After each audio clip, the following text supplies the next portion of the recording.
ನಿನ್ನೆ ಸಾಮಾಜಿಕ ಜಾಲತಾಣಗಳಲ್ಲಿ ಮಧುಗಿರಿ ತಾಲೂಕಿನ ದೊಡ್ಡೇರಿ ಹೋಬಳಿಯ ಕಾವಣದಲ ಗ್ರಾಮದ ಆಂಜನೇಯ ಸ್ವಾಮಿ ದೇವಸ್ಥಾನಕ್ಕೆ ಸ್ವಾಮಿ ಎಂಬ ದಲಿತ ಯುವಕ ಪೂಜೆಗೆ ದೇವಸ್ಥಾನಕ್ಕೆ ಒಳಗಡೆ ಹೋದಾಗ ಅಲ್ಲಿನ ಕೆಲ ಗ್ರಾಮಸ್ಥರು ಈಚೆ ಬಾ ಎಂದು ಕರೆಸಿ ನೀವು ದೇವಸ್ಥಾನಕ್ಕೆ ಒಳಗಡೆ ಹೋಗಬಾರದು ಎಂದು ಧಮಕಿ ಹಾಕಿದ್ದ ಘಟನೆ ನಡೆದಿತ್ತು.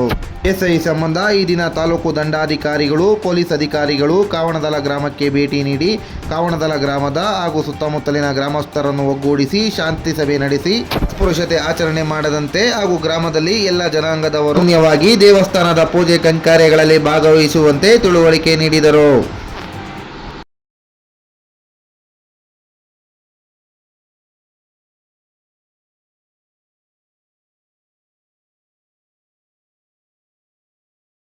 ಅದಲ್ಲದೆ ಈಗ ಡಿವೈಎಸ್ಪಿ ಅವರು ಸಹ ಸ್ಥಳಕ್ಕೆ ಭೇಟಿ ನೀಡಿ ಮತ್ತೆ ಹಾಗೆ ಅಲ್ಲಿ ನಡೆದಂತಹ ಒಂದು ಸಾರ್ವಜನಿಕರಿಗೆ ಏನು ಸಂದೇಶವನ್ನು ರವಾನಿಸಿದ್ರು? ನಾವು ತಾಲೂಕು ಆಡಳಿತ ಹಾಗೂ ಪೊಲೀಸ್ ಅಧೀಕ್ಷಕರು ಇಬ್ಬರು ಸೇರಿ ಹಾಗೂ ಸಮಾಜ ಕಲ್ಯಾಣ ಇಲಾಖೆಯ ಸಹಾಯಕ ನಿರ್ದೇಶಕರನ್ನು ಒಳಗೊಂಡಂತೆ ಗ್ರಾಮಸ್ಥರು ಕೂಡ ಅದೇ ಸ್ಥಳದಲ್ಲಿ ಶ್ರೀ ರಾಮಾಂಜನೇಯ ಸ್ವಾಮಿ ದೇವಸ್ಥಾನದಲ್ಲೇ ನಾವೆಲ್ಲರೂ ಶಾಂತಿ ಸಭೆಯನ್ನು ಕರೆದು ಅದ್ರ ಮೂಲಕ ಏನು ದಲಿತರು ನಮಗೆ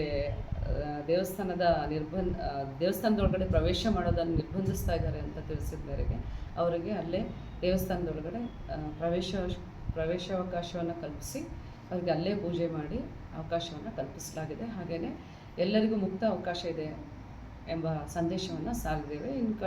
ಯಾವುದೇ ಈ ರೀತಿಯ ಘಟನೆಗಳು ಮರುಕಳಿಸದಂತೆ ಎಚ್ಚರಿಕೆ ಕ್ರಮವನ್ನು ಕೈಗೊಳ್ಳಬೇಕು ಅಂತ ತಿಳಿಸಿದ್ದೀವಿ.